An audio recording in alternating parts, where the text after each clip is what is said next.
Study IQ IAS, अब तैयारी हुई affordable. History of RSS। Welcome to study IQ। मेरा नाम है आदेश सिंह। दोस्तों, 1925 में एक डॉक्टर ने एक ऑर्गेनाइजेशन बनाया जिसका एम था हिंदू सोसाइटी को ब्रिटिश अट्रॉसिटीज के अगेंस्ट तैयार करना। उस टाइम पर किसी ने भी नहीं सोचा था कि ये छोटा सा ऑर्गेनाइजेशन आगे चलकर वर्ल्ड का सबसे बड़ा नॉन गवर्नमेंट ऑर्गेनाइजेशन बन जाएगा। जी हां, हम बात कर रहे हैं राष्ट्रीय स्वयं सेवक संघ यानी RSS की, जो 2025 में 100 साल की हो जाएगी।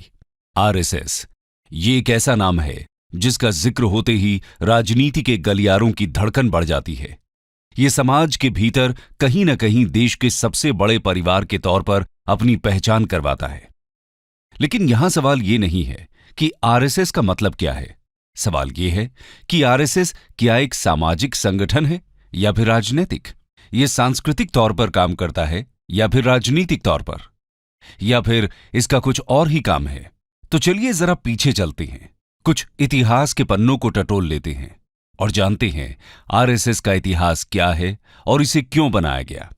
साथ ही ये भी कि आज इसका जिक्र करना इतना इंपॉर्टेंट क्यों है। आइए शुरू करते हैं। हिस्ट्री ऑफ राष्ट्रीय स्वयं सेवक संघ RSS। साल 1907।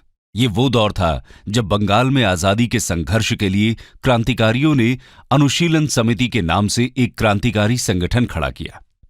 नागपुर से डॉक्टर की पढ़ाई करने आए केशवराम बलराम हेडगेवार भी इस संगठन का हिस्सा बने और जेल भी गए। दादा भाई नौरोजी ने उस वक्त गर्म सोच के नायक लोकमान्य बाल गंगाधर तिलक को कांग्रेस में आने का न्योता दिया, तो हेडगेवार भी कांग्रेस में उनके साथ ही आ गए। हेडगेवार ने कांग्रेस के साथ काफी समय तक काम किया, लेकिन 1917 में टर्की के खलीफा की गद्दी छिन जाने के विरोध में पूरे हिंदुस्तान में खिलाफत मूवमेंट की शुरुआत हो गई और गांधी जी की अगुवाई में कांग्रेस ने भी इसका समर्थन किया। लेकिन डॉक्टर हेडगेवार को कांग्रेस द्वारा खिलाफत मूवमेंट से जुड़ने वाली बात परेशान कर रही थी। उन्हें ये बात अंदर ही अंदर चुभ रही थी, क्योंकि उन्होंने इसे मुस्लिम तुष्टीकरण की राजनीति माना।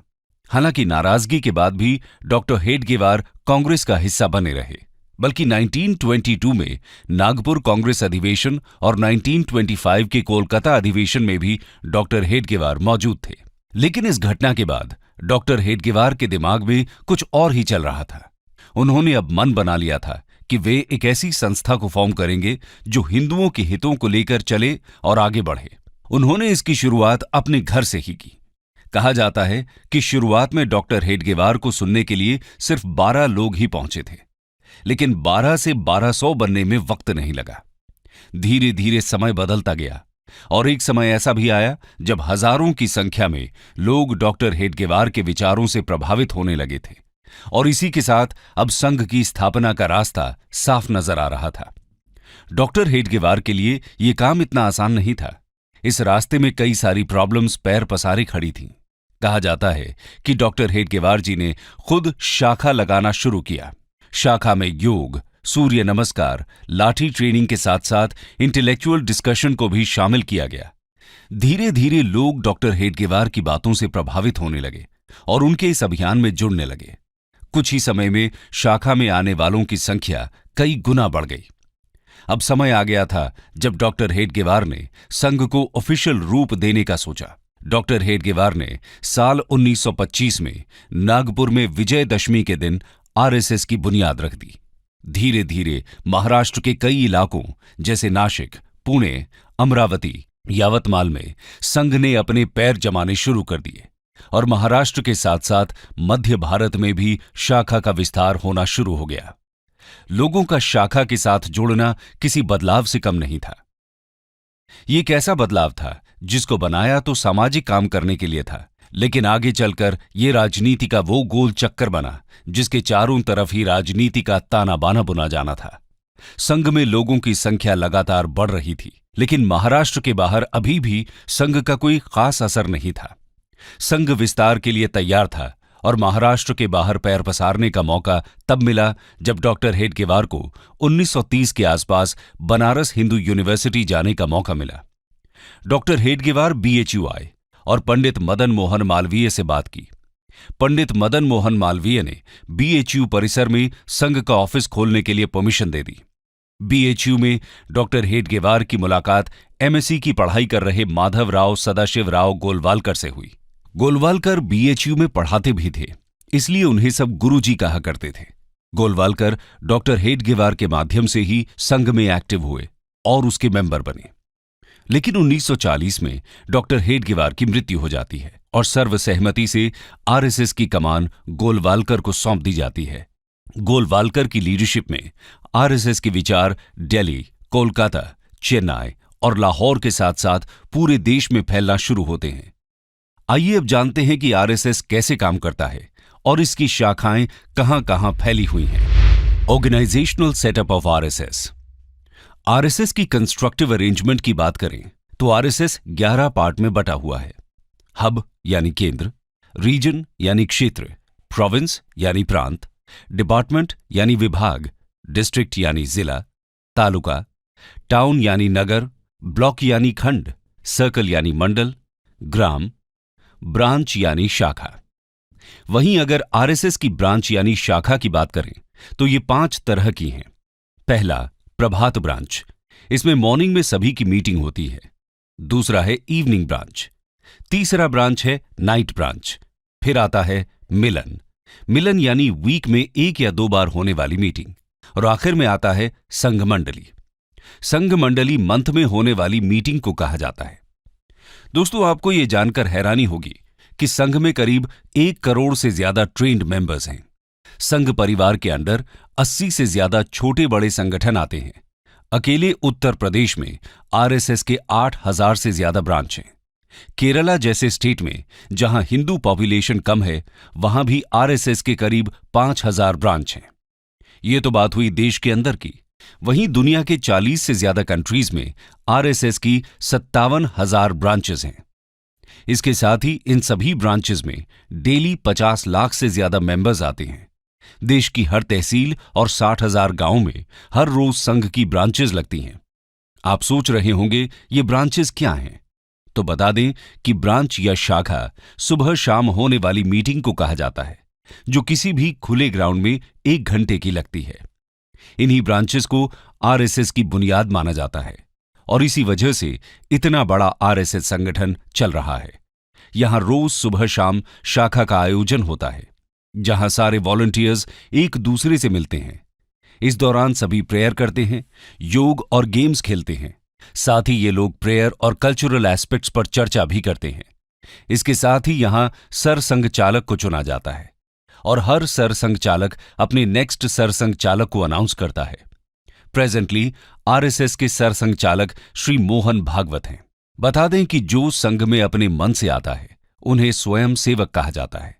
इसके अलावा अगर हम इसके विस्तार की बात करें तो आज पूरे वर्ल्ड में आरएसएस की करीब 55 सब्सिडियरी ऑर्गेनाइजेशंस हैं, जैसे भारतीय जनता पार्टी, बजरंग दल, हिंदू जागरण मंच, इंडियन फार्मर्स एसोसिएशन, हिंदू स्वयं सेवक संघ, राष्ट्र सेविका समिति, all India world council, Vidya Bharati, Saraswati Shishu मंदिर, वनवासी कल्याण आश्रम, मुस्लिम नेशनल फोरम, नेशनल सिख संगत, वर्ल्ड डायलॉग सेंटर, स्वदेशी जागरण मंच, लघु उद्योग भारती, विवेकानंद केंद्र, इंडियन लेबर यूनियन, सेवा भारती, विश्व हिंदू परिषद एटसेट्रा। लेकिन आरएसएस का काम क्या है और भारतीय समाज में इसका क्या योगदान रहा है, आइए जानते हैं। Functions and contributions of RSS. दोस्तों, आरएसएस समाज सेवा और सुधार के साथ साथ राहत और रिहेबिलिटेशन के काम करता है। ये काम डिजास्टर साइट और जरूरतमंद इलाकों में संघ के वॉलंटियर्स देते हैं। इसके अलावा देश में कास्टिज्म को खत्म करना और कल्चरल नेशनलिज्म को बढ़ाना भी संघ का मकसद है। इसके लिए संघ मैगजीन निकालता है, जिन्हें लाखों लोग पढ़ते हैं। इनमें मेन मैगजीन ऑर्गेनाइजर और पंचजन्य है। इसके अलावा संघ टीनेजर्स और चिल्ड्रन के लिए देवपुत्र नाम की मैगजीन भी निकालता है। अगर बात करें आरएसएस के अभी तक के योगदान की, तो भारत में कश्मीर विलय के वक्त जब नेहरू सरकार कुछ असमंजस की स्थिति में थी, तो उस वक्त सरदार पटेल द्वारा हेल्प मांगने पर आरएसएस प्रमुख गुरु गोलवालकर ने ही महाराजा हरि सिंह से बात की थी। जिसके बाद महाराजा हरि सिंह ने विलय के लिए दिल्ली लेटर भेजा था। इसके अलावा दादरा और नगर हवेली और गोवा के भारत में विलय के दौरान भी संघ ने बहुत इंपॉर्टेंट रोल प्ले किया था। 22 जुलाई 1954 को दादरा को पोर्चुगीज से मुक्त कराया गया था। 28 जुलाई को आरएसएस लीडर वाकनकर की लीडरशिप में स्वयंसेवक्स ने नारोली पुलिस स्टेशन पर हमला बोल दिया और पोर्चुगीज स्टाफर्स को ओवरपावर करते हुए उन्हें सरेंडर करने के लिए मजबूर कर दिया। लिबरेशन फोर्सेस को इस तरह आगे बढ़ता देख पोर्चुगीज फोर्सेस कैप्टन विर्गिलियो फिडाल्गो के नेतृत्व में राजधानी सिल्वासा की तरफ रिट्रीट कर चुकी होती है। लिबरेशन फोर्सेस फिडाल्गो से सरेंडर करने के लिए कहते हैं और इनके मना करने पर बड़ी संख्या में आरएसएस स्वयंसेवक्स और लिबरेशन फोर्सेस के बाकी मेंबर्स सिल्वासा की तरफ मार्च करते हैं। पोर्चुगीज भाग जाते हैं और स्वयंसेवक 2 अगस्त 1954 की सुबह पोर्चुगीज का फ्लैग उतारकर भारत का तिरंगा यहां फहराते हैं। इस तरह पूरा दादरा नगर हवेली पोर्चुगीज के कब्जे से मुक्त कराकर भारत सरकार को सौंप दिया जाता है। 1962 में जब इंडो चाइना वॉर हुआ, उस वक्त भी संघ ने आगे आकर आर्मी की हेल्प की। आर्मी रूट्स पर नजर रखना, एडमिनिस्ट्रेशन की हेल्प, आर्मी का खाने का इंतजाम करना और साथ ही साथ आर्मी फैमिलीज की हेल्प करने जैसे काम आरएसएस द्वारा किए गए। उनके इस काम को पूरे देश के लोगों ने अप्रिशिएट किया। आरएसएस के इस काम को देखते हुए पीएम नेहरू ने 1963 के रिपब्लिक डे परेड फंक्शन में स्पेशली आरएसएस को इनवाइट किया। 2 दिन के नोटिस पर 3000 स्वयंसेवक ने अपनी यूनिफॉर्म में राजपथ पर मार्च पास्ट किया। इतना ही नहीं, 1965 में इंडो पाक वॉर के दौरान भी तत्कालीन पीएम लाल बहादुर शास्त्री ने संघ को याद किया था। उस वक्त घायल जवानों को सबसे ज्यादा ब्लड संघ के ही स्वयंसेवकों ने दिया था। साथ ही कश्मीर में एयर स्ट्रिप्स से स्नो हटाने का काम भी संघ के स्वयंसेवकों ने ही किया था। इसके अलावा 1971 में ओडिशा में आए भयानक साइक्लोन से लेकर भोपाल गैस ट्रेजेडी तक, 1984 में सिख दंगों से लेकर Gujarat earthquake, tsunami catastrophe, Uttarakhand floods और कारगिल वॉर में घायल लोगों के रेस्क्यू ऑपरेशंस तक संघ ने आगे आकर अपनी सेवाएं दी। हमेशा संघ ने आगे फोर फ्रंट में खड़े हो लोगों की सेवा की है और सिर्फ इंडिया ही नहीं, इवन नेपाल, श्रीलंका और सुमात्रा में भी संघ ने अपनी सेवाएं दी हैं। आरएसएस द्वारा इतना सब करने के बावजूद वो हमेशा कंट्रोवर्सी में फंसती रहती है। उस पर हमेशा से राजनीति में हस्तक्षेप करने के इल्जाम लगते रहे हैं और इसे सरकार द्वारा बैन करने की मांग उठती रही है। आइए जानते हैं इसे कब कब बैन किया गया है। When was RSS banned? दोस्तों, समय समय पर आरएसएस आलोचना और विवादों में घिरता रहा है। पहली बार जब 1948 में नाथुराम गोडसे ने महात्मा गांधी की हत्या कर दी तो पंडित नेहरू ने इसके लिए आरएसएस को जिम्मेदार ठहराया और इसे बैन कर दिया गया। दूसरी बार 1975 में इंदिरा गांधी ने जब देश में नेशनल इमरजेंसी लगाई थी, उस वक्त भी आरएसएस पर बैन लगा दिया गया था।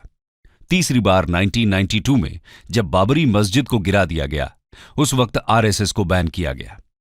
हम कह सकते हैं कि एक सामाजिक संगठन होने के बावजूद आरएसएस का हमेशा से इंडियन पॉलिटिक्स से गहरा नाता रहा है। आइए आरएसएस और इंडियन पॉलिटिक्स के इस कनेक्शन को समझने की कोशिश करते हैं।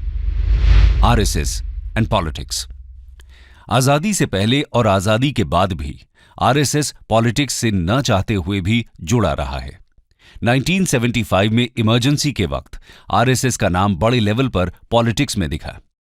इसके अलावा यह भी बहुत कम लोग जानते हैं कि राजीव गांधी को भी एक वक्त पर आरएसएस के आगे झुकना पड़ा था। दरअसल ये बात 1989 की है, जब राम जन्मभूमि को लेकर छिड़े विवाद में राजीव गांधी को अपनी सत्ता जाती दिखाई देने लगी थी। उस वक्त राजीव गांधी ने आरएसएस से अयोध्या को लेकर बात करने की कोशिश की थी, लेकिन आरएसएस ने राजीव गांधी से किसी तरह की बात करने से मना कर दिया था। संघ उस समय अयोध्या को राजनीति में नहीं घसीटना चाहती थी, जिसके बाद राजीव गांधी सत्ता से बेदखल हो गए। इधर लाल कृष्ण आडवाणी ने वीपी सिंह की सरकार का साथ दिया, लेकिन वीपी सिंह ने जब रिजर्वेशन का दांव खेला तो सारे पासे पलट गए। इस वक्त संघ को एक बड़ा झटका लगा। झटके में ही सही, संघ को यह महसूस हो गया कि राजनीति को अयोध्या जाना ही होगा।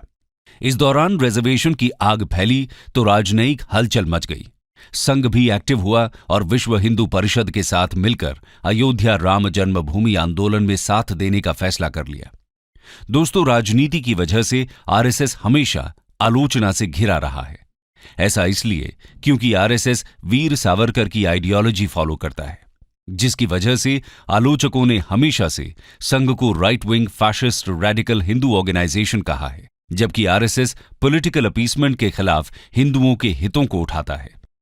देखा जाए तो आरएसएस की कोई सेट मेजर फिलॉसफी नहीं है, लेकिन आरएसएस 4 तरह की मेन फिलॉसफीज को फॉलो करता है। पहला, अखंड भारत। आरएसएस का मानना है कि आदिकाल से बांग्लादेश, पाकिस्तान, श्रीलंका, म्यांमार, अफगानिस्तान और ईरान तक भारत फैला हुआ था। ये सब अखंड भारत का हिस्सा हैं। दूसरा है इंटेग्रल ह्यूमनिज्म। ये फिलॉसफी दीनदयाल उपाध्याय जी ने दी थी। इस फिलॉसफी के अंतर्गत इंसानियत को सबसे आगे रखने की बात कही गई है। साथ ही ग्रामीण विकास, सोशल डेवलपमेंट और रियलिस्टिक मॉडल को अपनाने पर जोर दिया गया।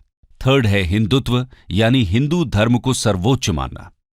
आरएसएस का मानना है कि भारत में निवास करने वाले सभी लोग कहीं न कहीं हिंदू धर्म के ही फॉलोअर्स हैं। संघ तिरंगे की जगह भगवा ध्वज को अपने कार्यक्रम में यूज करता है। इसी वजह से उसके ऑफिस पर तिरंगा नहीं फहराया जाता। अक्सर इस वजह से आरएसएस कंट्रोवर्सी में फंसता रहता है। आरएसएस सबसे ऊपर भगवा ध्वज को मानता है। आरएसएस समय समय पर राजनीति में भी एक्टिविटी दिखाता रहता है। बीजेपी में कई बड़े लीडर्स संघ से ही निकले हैं। अब चाहे वो लेट श्री अटल बिहारी वाजपेयी हों, लाल कृष्ण आडवाणी हों, हमारे होम मिनिस्टर अमित शाह हों या फिर देश के पीएम नरेंद्र मोदी। इसीलिए इनके कार्यों में संघ की आइडियोलॉजी की छाप देखना कोई हैरानी की बात नहीं कही जा सकती। कंक्लूजन। तो दोस्तों, एक कमरे से स्टार्ट हुआ ये संघ आज पूरे भारत में ही नहीं बल्कि पूरी दुनिया में फैला हुआ है। आज आरएसएस 97 इयर्स का हो चुका है।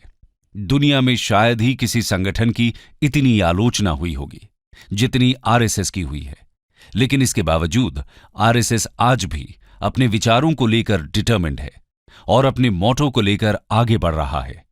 आज आरएसएस की पॉपुलैरिटी इतनी ज्यादा है कि आप भारत के किसी भी कोने में हो, आपको इसके होने का एहसास हो ही जाएगा। स्टडी IQ IAS, अब तैयारी हुई अफोर्डेबल।